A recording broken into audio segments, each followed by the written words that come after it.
नमस्कार दोस्तों, स्वागत है आप सभी का हमारे इस चैनल में। आज के इस वीडियो में हम सभी लोग टीजीटी चित्रकला की तैयारी के लिए स्मरणीय तथ्य का अध्ययन करेंगे। यह आपके लिए वेरी इम्पोर्टेंट है और इस स्मरणीय तथ्य में उन बिंदुओं का अध्ययन करेंगे जो चित्रकला से संबंधित और परीक्षा में आने की पूर्ण संभावना रखते हैं। तो चलिए स्मरणीय तथ्य देखते हैं। तो सबसे पहले स्मरणीय तथ्य में बात करते हैं अजंता की। अजंता जो है महाराष्ट्र राज्य के औरंगाबाद जिले के केंद्र से 106 किलोमीटर दूर पर स्थित है। तो अजंता जो है महाराष्ट्र राज्य में है, सभी को पता है, और महाराष्ट्र के औरंगाबाद जिले से 106 किलोमीटर दूर पर स्थित है। दूसरा क्या है, अजंता गुफा जो है विंध्य पर्वतमाला के मंच पर उठते पहाड़ी के सिलसिले के अर्धचंद्राकार 17 मीटर ऊंची एक पहाड़ी सीधी खड़ी है। तो जो अजंता गुफा है वो विंध्य पर्वतमाला पर स्थित है और यह मंच पर्वतमाला के मंच पर उठते पहाड़ी के सिलसिले जो हैं उस पर अर्धचंद्राकार आकृति लिए हुए है और 17 मीटर ऊंचाई एक पहाड़ी पर सीधी खड़ी है। अजंता गुफा की खोज जो है जेम्स फर्गुसन ने 1819 में एक यात्रा के दौरान की थी। तो वेरी इंपॉर्टेंट है, इसको आप समझ लीजिए कि अजंता गुफा की खोज किसने की थी। तो जेम्स फर्गुसन ने किया था 1819 ईस्वी में एक यात्रा के दौरान। अजंता में दो प्रकार की गुफाएं मिलती हैं, एक चैत्य गुफा, दूसरा बिहार गुफा। अधिकांश चित्र जो हैं वो बिहार गुफाओं में है। चैत्य में कहीं कहीं थोड़ा सा चित्रण आपको देखने को मिलेगा। तो अजंता की गुफा में जो बिहार गुफा है उसमें ही अधिक ज़्यादा चित्र मिले हैं। चैत्य गुफा में कहीं कहीं चित्र मिला हुआ है। अब चैत्य क्या है इसके देख लेते हैं। चैत्य प्रार्थना हेतु बनाई गई थी और बिहार गुफाएं बौद्ध भिक्षुओं के निवास हेतु बनाई गई थी। दोनों में अंतर है। चैत्य गुफा का जो निर्माण बौद्ध भिक्षुओं के द्वारा किया गया था वो प्रार्थना और पूजा के लिए किया गया था और बिहार गुफाओं का निर्माण बौद्ध भिक्षुओं के निवास हेतु बनाई गई थी। अजंता में कुल 30 गुफाएं हैं, ठीक, लेकिन अजंता में पहले 29 गुफाओं की एक श्रेणी थी, लेकिन कुछ वर्ष पूर्व एक और गुफा का पता चला जिसकी क्रम संख्या 15 आ रखी गई। क्यों रखी गई? क्योंकि 14 और 15 के बीच में एक गुफा मिली, इसलिए इसका नाम रख दिया गया 15A या 15A। अब कुल मिला के 30 गुफा हो गई। वर्तमान में अजंता गुफा में मात्र 6 गुफाएं, कौन कौन सा, 1, 2, 9, 10 और 16, 17 में चित्र मिलते हैं। वेरी इंपॉर्टेंट है, इसको ध्यान से सुन लीजिए। वर्तमान में अजंता गुफा में मात्र 6 गुफाएं हैं जिसमें चित्र मिले हैं। वो कौन कौन सी गुफा है? गुफा संख्या 1, 2 में चित्र मिला है, 9, 10 में चित्र मिला है और 16, 17 में चित्र मिला है। आगे देखते हैं। अजंता की गुफाओं में प्रथम शती से लेकर 7वीं शताब्दी तक लगभग 7 वर्षों से अधिक कार्य हुआ है। अजंता में चित्रकला, मूर्तिकला, स्थापत्य कला तीनों का समन्वय देखने को मिलता है। अजंता को बौद्ध कला भी कहा जाता है क्योंकि इन गुफाओं का समस्त चित्रण भगवान बुद्ध के जीवन और घटनाओं तथा उनके जन्म जन्मांतर कथाओं से संबंधित है। और इस जन्म जन्मांतर की कथाओं को क्या कहा जाता है? जातक कथाएं कहा जाता है। तो अजंता कला को बौद्ध कला भी कहा जाता है। अब आते हैं कुछ महत्वपूर्ण चित्रों की बात कर लेते हैं। गुफा संख्या 1 में पद्म पाणि बोधिसत्व, मार विजय, शिवी जातक आदि का चित्रण हुआ है। और गुफा संख्या 1 क्या है? बिहार गुफा है। गुफा संख्या 2 भी बिहार गुफा है और गुफा संख्या 2 में सर्वनाश, माया देवी, महांस जातक, विदुर पंडित जातक, क्षमा याचना आदि चित्र गुफा संख्या 2 से मिले हैं। अब गुफा संख्या 9 जो है वो हीनयान तथा महायान दोनों मतों से संबंधित चित्र मिले हैं। तो बौद्ध धर्म में 2 मत उत्पन्न हुए थे, हीनयान और महायान। और ये गुफा संख्या 9 जो है वो चैत्य गुफा है। नेक्स्ट देखते हैं आगे। गुफा संख्या 9 में हीनयान महायान के चित्र मिलते हैं।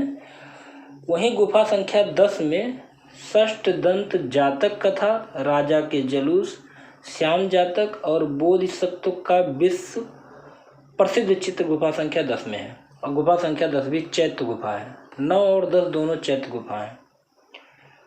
गुफा संख्या 16 में बुद्ध की प्रलम पाद मुद्रा गुफा के मध्य चित्रित है। इसके अतिरिक्त विश्व प्रसिद्ध चित्र मरणासन राजकुमारी, यह गुफा सबसे ऊंची है, इसकी एक विशेषता है। और चित्र जो मिला है मरणासन राजकुमारी गुफा संख्या 16 में मिला है। गुफा संख्या 17 में राहुल समर्पक का मुख्य चित्र मिला हुआ है। और इस गुफाओं में सभी गुफाओं से अधिक चित्र मिले हैं। वेरी इंपॉर्टेंट है, ध्यान देने योग्य बात यह है कि गुफा संख्या 17 में, अजंता की गुफा संख्या 17 में सभी गुफाओं से अधिक चित्र मिले हैं। और गुफा संख्या 17 और 16 दोनों बिहार गुफा हैं। 9 और 10 चैत्य गुफा हैं, 1 और 2 दोनों बिहार गुफा हैं। आते हैं एलोरा की बात करते हैं। एलोरा जो है वो महाराष्ट्र राज्य के औरंगाबाद जिले से 29 किलोमीटर दूर तथा अजंता से 135 किलोमीटर दूर है एलोरा गुफा।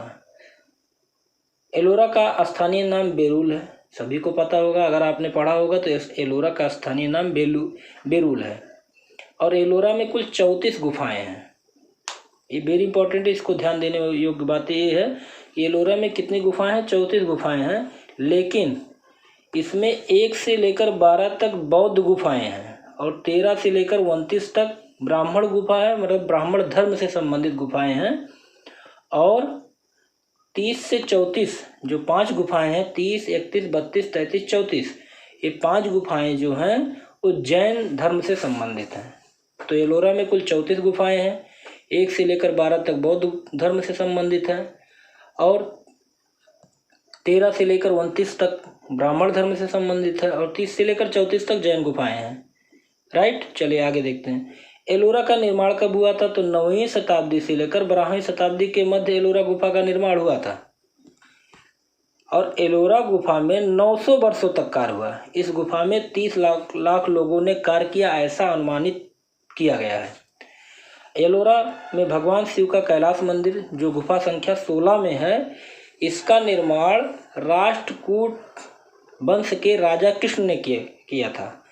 तो ये भी पूछा जा सकता है कि एलोरा के मंदिर, कैलाश मंदिर का निर्माण किसने किया? तो राष्ट्रकूट राजा कृष्ण ने किया। एलोरा के कैलाश मंदिर के मध्य जो है एक शिवलिंग स्थापित है। एलोरा के कैलाश मंदिर के मध्य एक शिवलिंग स्थापित है। चलिए अब बाघ गुफा की बात करते हैं। बाघ गुफा जो है मध्य प्रदेश के धार जिले के बाघ ग्राम के बघनी नामक एक नदी उसके किनारे फैली हुई है, उसी के नाम से इस गुफा का नाम बाघ गुफा पड़ा। अच्छा, बाघ गुफा की खोज किसने की थी? तो लेफ्टिनेंट डेंजरफील्ड ने की थी 1818 ईस्वी में। तो इसको इस तरह से भी याद कर सकते हैं, बाघ भाई डेंजर होता ही है, तो इसको याद कर लीजिए। बाघ गुफा की खोज किसने की थी? डेंजरफील्ड ने की थी, 1818 ईस्वी में की थी। सन 1920 में चित्रकार मुकुल डे ने बाघ गुफा के चित्रों की प्रतिलिपियां तथा स्केच तैयार किए थे। और लेकिन पुनः 1921 में हलदार और नंदलाल बोस ने इसकी प्रतिलिपियां तैयार की थी। ये दोनों इंपॉर्टेंट है। 1920 में बाघ गुफा के चित्रों की प्रतिलिपियां मुकुल डे ने तैयार की थी और 1921 में हलदार और नंदलाल बोस ने इस प्रतिलिपियां तैयार की। बाघ में कुल 9 गुफाएं हैं, ये भी इम्पोर्टेंट है। कितनी गुफाएं हैं? 9। वर्तमान में बाघ में मात्र 5 ही गुफाएं सुरक्षित हैं और 6, 7, 8, 9 पूर्णतः नष्ट हो चुकी हैं। बाघ गुफा की दूसरी और चौथी गुफा में सर्वाधिक चित्र उपलब्ध हैं। बाघ गुफा में दूसरी और चौथी गुफा में सबसे अधिक चित्र बने हुए हैं। अच्छा, बाघ गुफा का जो नाम है उसमें क्या है? प्रथम गुफा को गर्भगृह गुफा कहते हैं, दूसरे को पंचपांडु कहा जाता है, तीसरा हाथी खाना के नाम से जाना जाता है और चौथा रंग महल के नाम से जाना जाता है और पांचवा पाठशाला के नाम से बाघ गुफाओं का नाम जाना जाता है। तो इसको याद कर लीजिएगा। पहली गुफा बाघ की गर्भगृह, दूसरी पंचपांड, तीसरी हाथी खाना, चौथा रंग महल और पांचवा पाठशाला। अब देखते हैं आगे। शोकाकुल महिला का जो चित्र है बाघ गुफा में वो रंग महल गुफा में उपलब्ध है। अच्छा, रंग महल कौन सी नंबर की गुफा है? तो 1 2 3 4 चौथे नंबर की गुफा कौन है? रंग महल। और रंग महल में शोकाकुल महिला का एक चित्र बना हुआ है जो काफ़ी प्रसिद्ध है। अब आते हैं बादामी गुफा की बात करते हैं। बादामी गुफा का रचनाकाल 7वीं शताब्दी के प्रथम दशक में माना जाता है। 7वीं शताब्दी के प्रथम दशक में माना जाता है बादामी गुफा। और बादामी गुफा में 4 गुफाएं हैं, ये भी याद करने की बात है। बादामी गुफा में कितनी गुफाएं हैं? 4। और इनमें 3 ब्राह्मण धर्म से संबंधित है और चौथी कौन है? जैन धर्म से संबंधित है। अब बात कर लेते हैं इसकी खोज किसने की थी। तो बादामी गुफा की खोज स्टेला कैम्ब्रिज ने की थी। और इस प्रसिद्ध क्यों है? ये बादामी गुफा में शिव विवाह से संबंधित चित्र उपलब्ध होते हैं।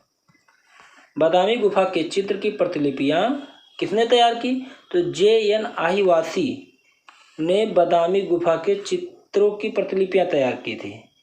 यह कार्य खंडालावाल तथा KK हैबर की देखरेख में किया गया था। अब आगे आते हैं जोगीमारा गुफा। जोगीमारा गुफा छत्तीसगढ़ के सरगुजा जिले में रामगढ़ की पहाड़ियों पर स्थित है। वेरी इंपॉर्टेंट है। जोगीमारा गुफा जो है छत्तीसगढ़ में सरगुजा जिले की रामगढ़ की पहाड़ियों में स्थित है। जब छत्तीसगढ़ नहीं बना तो कहीं कहीं बुक में मध्य प्रदेश भी लिखा होगा, क्योंकि छत्तीसगढ़ का निर्माण मध्य प्रदेश को काट कर ही किया गया है और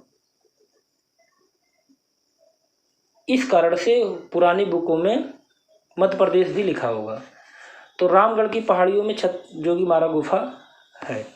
जोगीमारा गुफा की प्रतिलिपियां असित कुमार हलदार और क्षेमेंद्र नाथ गुप्ता ने तैयार की थी। ये वेरी इंपॉर्टेंट है। असित कुमार हलदार और क्षेमेंद्र नाथ गुप्ता ने जोगीमारा गुफा के चित्रों की प्रतिलिपियां तैयार की थी। अब सिगरिया गुफा की बात कर लेते हैं जो कि श्रीलंका में है। सिगरिया गुफा की खोज 1830 ईस्वी में एक ब्रिटिश अधिकारी द्वारा हुई। उनका नाम ज्ञात नहीं, अज्ञात है। कहीं कहीं बुक में नाम भी लिखा है लेकिन वो विद्वानों में मतभेद है। तो सिगरिया गुफा की खोज 1830 में एक ब्रिटिश अधिकारी के द्वारा की गई थी। 1889 ईस्वी में मिस्टर मुरे ने कई चित्रों की प्रतिलिपियां सिगरिया गुफा की थी, तैयार की थी। और सिगरिया गुफा का चित्रण 473 से 491 की मध्य बना हुआ है।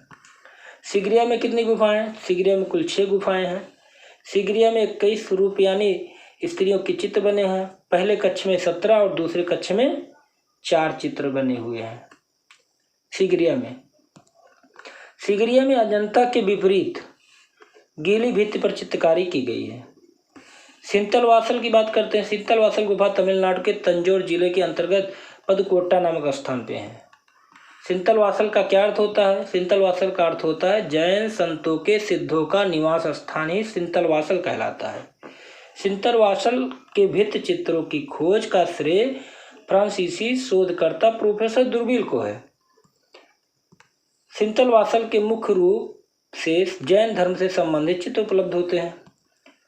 कांचीपुरम के राज सिंह काल वाले पल्लव मंदिर के भित्ति चित्रों की खोज प्रोफेसर दुर्बिल ने भी की थी। नेक्स्ट देखते हैं। कांचीपुर का कैलाश मंदिर जो है उसके कुछ रेखांकन की खोज शिवराम मूर्ति ने की थी। ये चित्र शैव संप्रदाय से संबंधित है। अब तंजौर की बात करते हैं। तंजौर कावेरी नदी के तट पर स्थित है जो कि तमिलनाडु राज्य के अंतर्गत आती है। तंजौर में चोल राजाओं ने सर्वप्रथम दुर्गा मंदिर बनवाया था। तंजौर का बृहदेश्वर मंदिर विशेष प्रसिद्ध है। अब पूछा जा सकता है कि बृहदेश्वर मंदिर कहाँ पर स्थित है? तंजौर में स्थित है। और तंजौर कहाँ पर है? तमिलनाडु राज्य के अंतर्गत है। खजुराहो का मंदिर मध्य प्रदेश के छतरपुर जिले में स्थित है। खजुराहो का मंदिर जो है मध्य प्रदेश के छतरपुर जिले में स्थित है।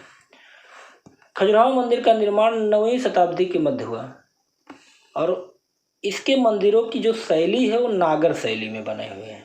खजुराहो के मंदिर जो हैं वो नागर शैली में बने हुए हैं।